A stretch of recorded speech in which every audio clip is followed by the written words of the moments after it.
Dear students, Assalamu alaikum. I am Mati-Ullah-Khattak teaching you English. During the last lecture, in the last paragraph, we learnt that Martin Luther told his supporters that he wanted to tell his nation that they should not underestimate the struggle for freedom. Otherwise, they would have a very unpleasant situation to face the next morning if we return to our business as usual. He told them further that there can be no peace or prosperity in the state of America unless we are given our citizenship rights. Today, our objectives, you can see they are the same as we had set in the previous lecture, because this lecture is the part of the last one. So let us proceed to the next paragraph, which is as under. But there is something that I must say to my people who stand on the warm threshold which leads into the place of justice.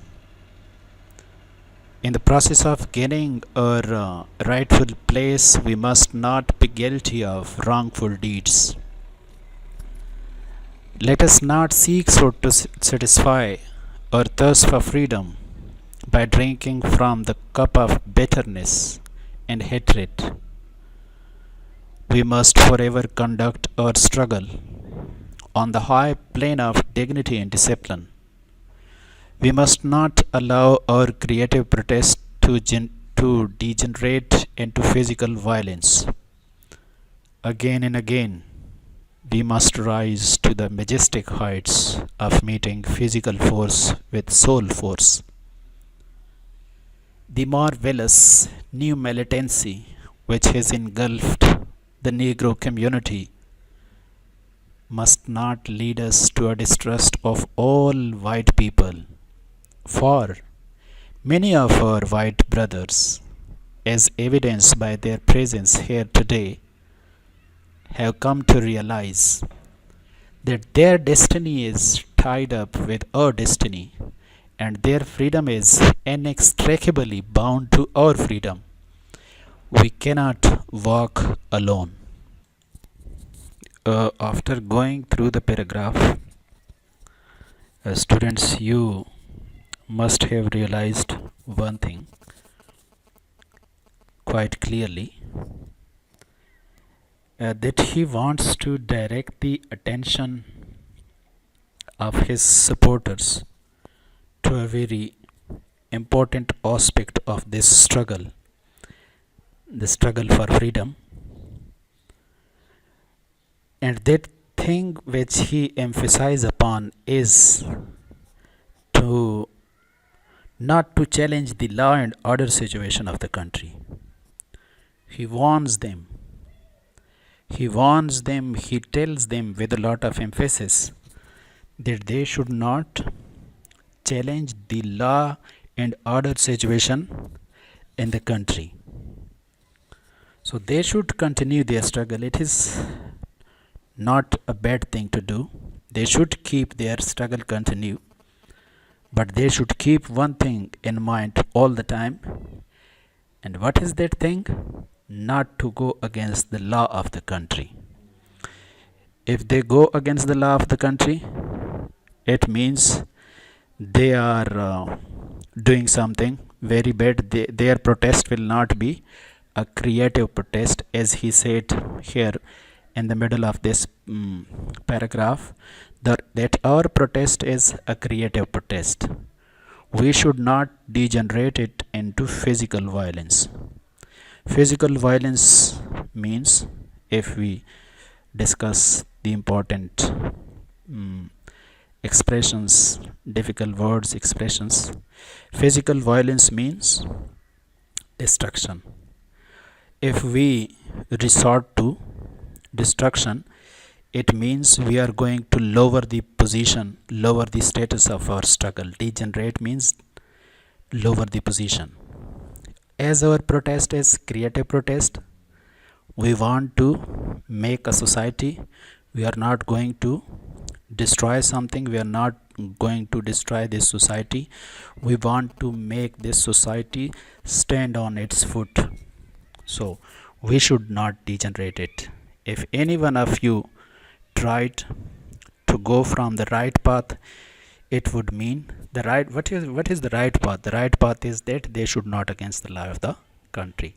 They should carry on their protest, but they should keep discipline in their protest. So there is something that I must say to my people. One thing I will say: who stand on the warm threshold. Warm threshold means the threshold here means, as you can see, the beginning, the point of entry into an action. He tells them that today we are on the point of entry into our struggle. We are very enthusiastic. Warm threshold, or our struggle is very full of passion, you are full of emotions, you are very enthusiastic, and this situation will lead you into the place of justice. And this is the beginning, this is the entry point, but this journey will end in justice, and that place of justice is called the place of justice. इंसाफ की जो महल है वहाँ तक हम पहुँचेंगे. So he tells them next, in the process of gaining a rightful place, we must not be guilty of wrongful deeds. We must continue our efforts to gain our rightful position in the society, but we must not do anything that is wrong. If we do anything that is wrong, we will be feeling guilty later on. So we must not allow ourselves to feel guilty after some time. Let us not seek to satisfy our thirst for freedom by drinking from the cup of bitterness and hatred. He wants to tell them that we need to satisfy our thirst for freedom. Freedom is our need. We need to get it.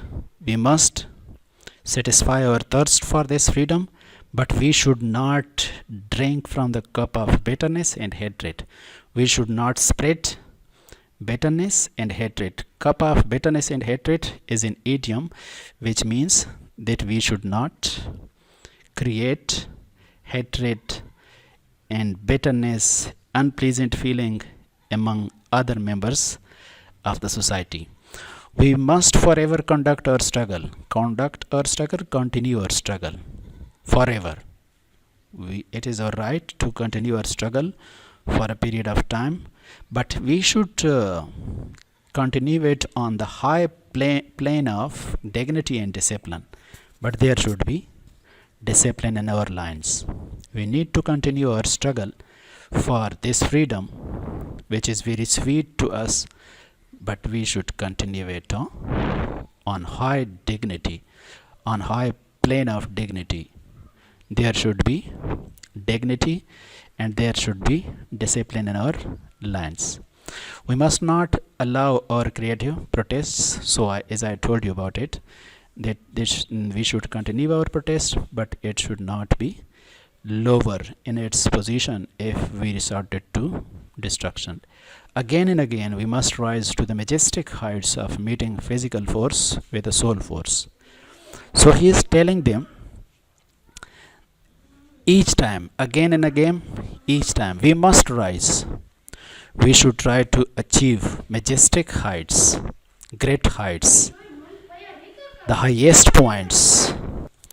So majestic heights means, as you can say, highest point, highest degree. We need to take this struggle to the highest point. And how is it possible to achieve this highest point in this struggle? He tells them that meeting physical force with soul force. Physical force for soul force means we need to do struggle physically, but for doing the struggle physically, we need to meditate, we need to think. So our struggle, if it is we want to explain, if we want to see it in its simplest form, we would say that our struggle should be based on meditation and action. There should be proper planning for the next operation and action. We should not use only our physical force to go ahead without knowing our destination. We must set our goals, destination, aim first, and then we should take the action. So, in simple words, he wants to tell them that we should not act before we think. We should act, but we should think properly in order to get to our destination. The marvelous new militancy which has engulfed Negro community must not lead us to a distrust of the white people. He is telling them that I can see a marvelous, wonderful, exciting, the militancy, their aggressiveness, their desire to fight for their right, militancy, their desire to fight for their right, as I can see it today, is very exciting, is very wonderful, which has engulfed not only one member of this community, but the whole Negro community has been covered, has been under its effect, has been overwhelmed, surrounded by this new desire to fight for their right, which is great, which is very desirable, which is wonderful, which is exciting.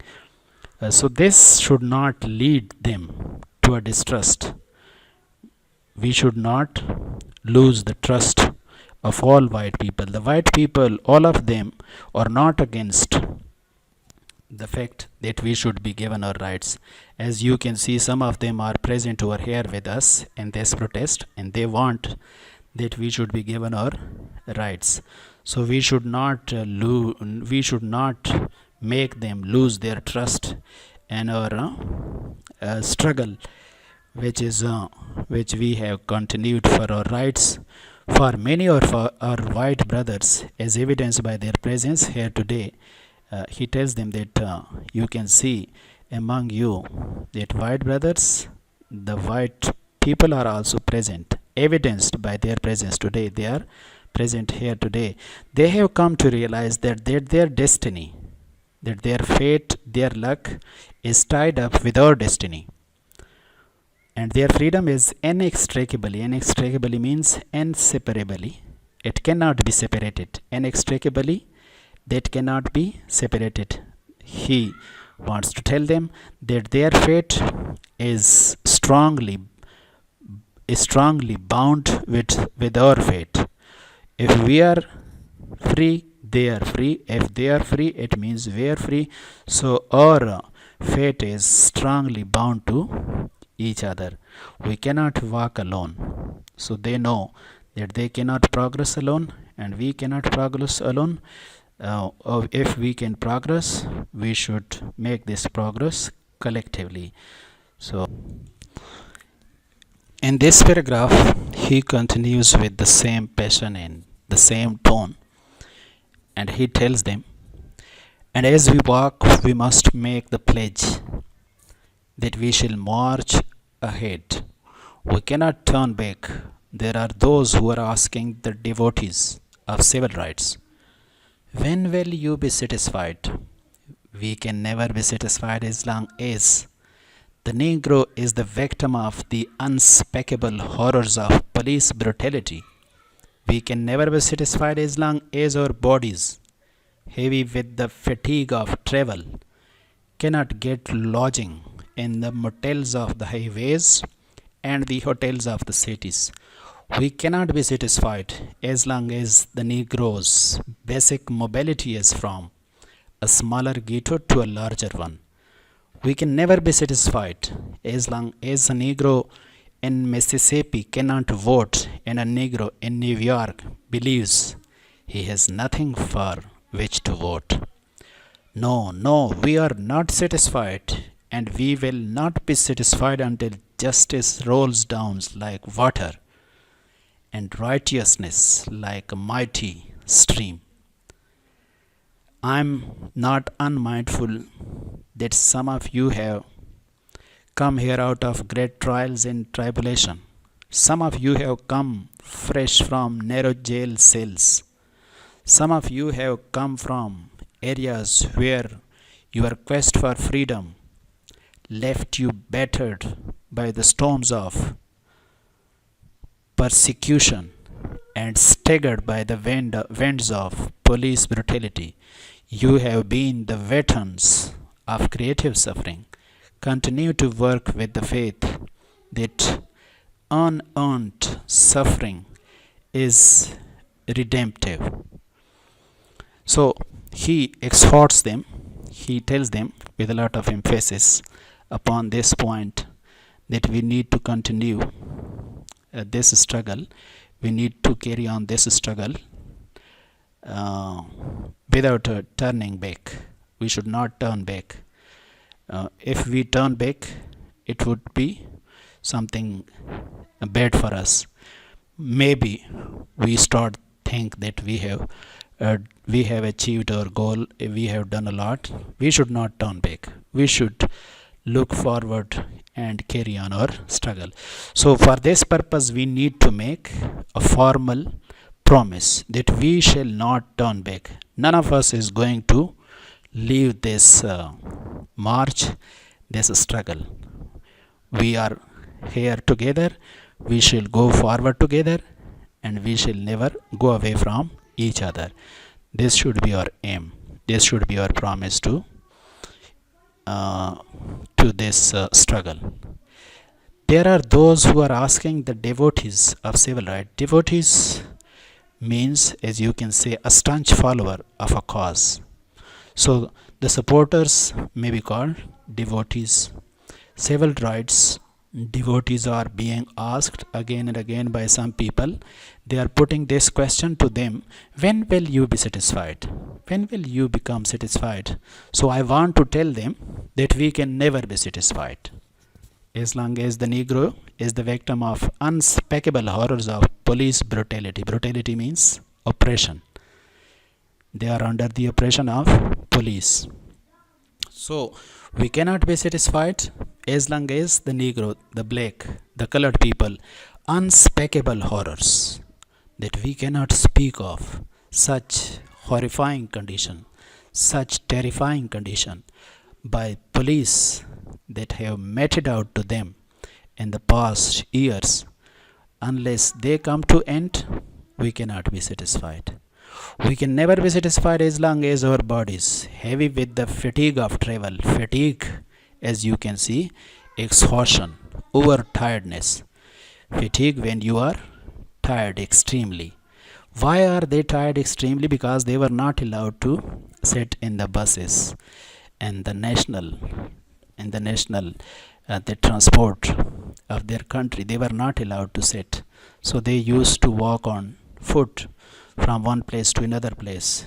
Even when they were going to perform their duties, they were not allowed to sit or travel by buses or trains. So he tells them, we cannot be satisfied unless we feel our bodies fresh or light. So fatigue of travel, unless this comes to end, we cannot be satisfied.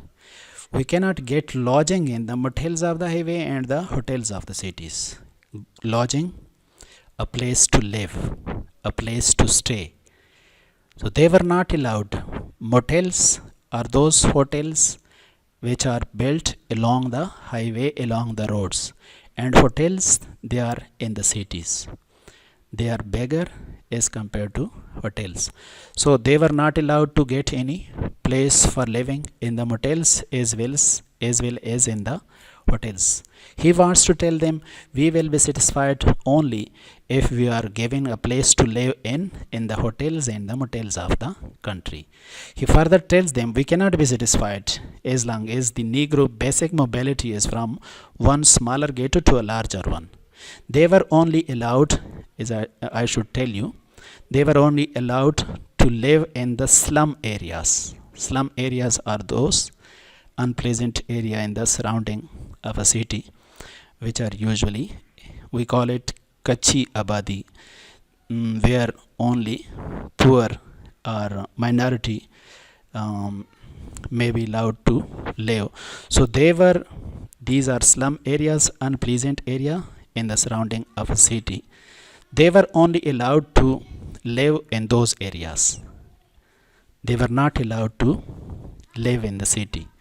If they wanted to move, mobility means movement. If they wanted to move from one unpleasant slum area to another, they could, but they could not move into the city.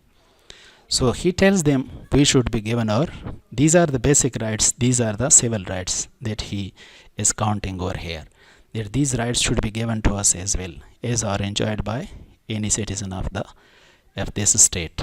So our mobility should not be bound only to one ghetto to another ghetto. We should be able to move from ghettos to city and from city to any other city.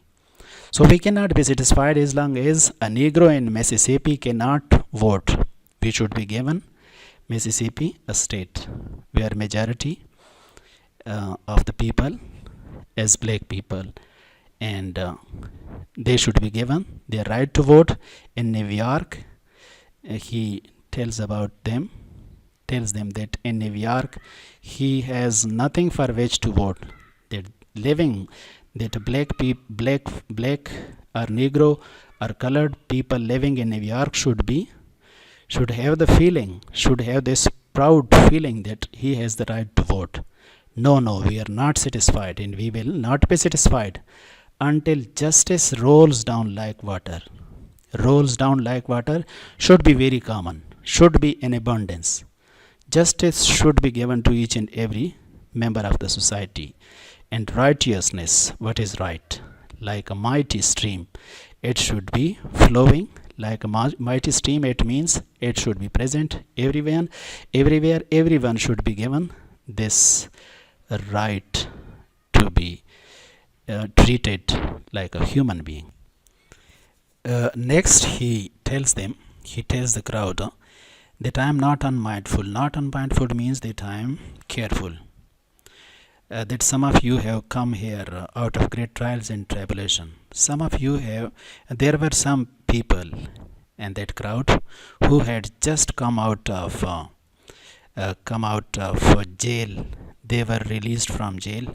Why were they put into jail? Why were they put behind the bars? Because they had expressed their desire for freedom, and then they were subject to police brutality. They were beaten by police. They had to face hard times and suffering, difficulties. So he is telling them that I am careful. I do have this thing in mind that some of you have just come out of such hard times. Trials and tribulation means hard times, suffering, difficulties. Some of you have come fresh from narrow jail cells. They were put into the jail, they were put behind the jail, and they have just come out. They have just been released by them. Some of you have come from areas where their quest for freedom left you battered by the storms of persecution. The next word is persecution. So you have come from such areas where their desire for freedom, quest for freedom, desire for freedom, and then they were subject to brutalities by the storms of persecution. Storms of battered means they were beaten repeatedly. They were beaten repeatedly, again and again. Storms of persecution. Persecution is once again oppression, a lot of suffering. Storms of persecution is a very beautiful expression. A lot of suffering were given to them, and staggered by the winds of police brutality. Staggered, and they were beaten a lot. Staggered when you are not able to walk steadily. If you are not able to walk steadily, for example, a person who drinks a lot of wine, and then it becomes difficult for him to walk steadily or quickly. He moves like he is falling any moment. So they were beaten so much that they were not able to continue their proper walking. By the police they were beaten extremely. So, and then you were not able to walk steadily. I know all about that. But he tells them, you have been the veterans of creative suffering. You have been the veterans. Veterans means you have experienced a lot of sufferings in your life, and your sufferings were always creative. They were never of destruction. They were never meant to destroy anything. Whenever you suffered for creative things. You wanted to build this society, you wanted to make this society, and that's why you suffered.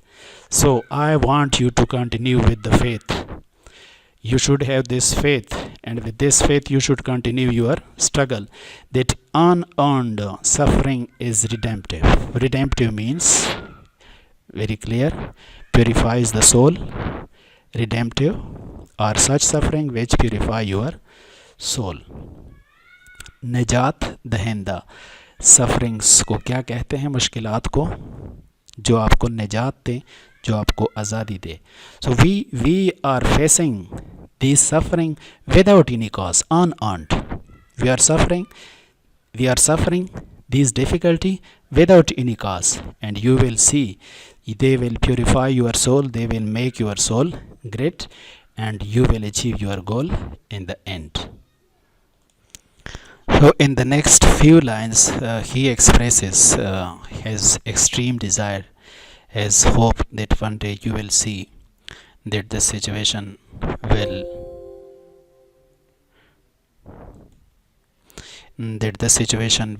completely changed, will be completely changed. There will be a better days to see for us. So go back to Mississippi. He takes the name of different cities where they are in majority. He tells his supporter that I can see that the situation will change very soon there. Go back to Mississippi, go back to Alabama, go back to South Carolina, go back to Georgia, to go back to Louisiana, and go back to the slums and ghettos of our northern cities, knowing that somehow this situation can and will be changed. Let us not wallow in the valley of despair. Let us not wallow in the valley of despair simply means that we should not be feeling hopeless. We should have hope. Wallow means, as you can see here, not live filthily, unpleasantly. We should not have this unpleasant feeling that this situation cannot be changed. He exhorts them, he tells them that this situation can be changed. You should not feel hopeless in this regard. I say to you today, my friends, that in spite of the difficulties and frustration means hopelessness. Today we are facing difficulties and there is disparity, there is hopelessness. Of the moment, still I have a dream. It is a dream deeply rooted in the American dream. What is the American dream? America wants to progress. We also want to see America progress. So our dream is the same as it is of the whole America. I have a dream that one day this nation will rise up. This nation will rise up and will live out the true meaning of its creed. They will live according to their creed. We hold these truths to be self-evident. Self-evident, it is a fact, it is a truth. We do not need any other truths. These truths are enough for us. Self-evident, it is self-clear. We do not need any other proofs. That all men are created equal. I have a dream that one day on the red hills of Georgia, the sons of the former slaves and the sons of the former slave owners will be able to sit down together at the table of brotherhood. So he refers to Georgia and its hills, where the slave and the slave owners, they will sit one day together at the table of brotherhood. They will be, and they will be very much like two brothers. They will not be like a slave and a master.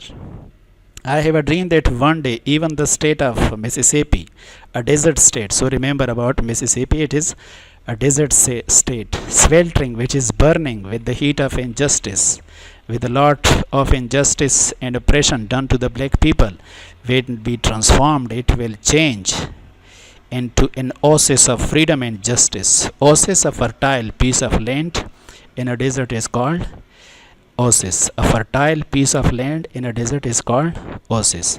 So next he tells them, I have a dream that my four little children, so he had four little children, they will live in a nation where they will not be judged by the color of their skin. Their skin color will not be considered. What will be considered? Their character will be considered. So this is a dream that I have today. This dream will come true one day, and I hope for that. So you can see as children in white and the black, they will hold hands with each other, they will living together, and they will not mind that who is black, who is white, but they will live like two brother and sister. Thank you very much. If you have any question in your mind, do ask me.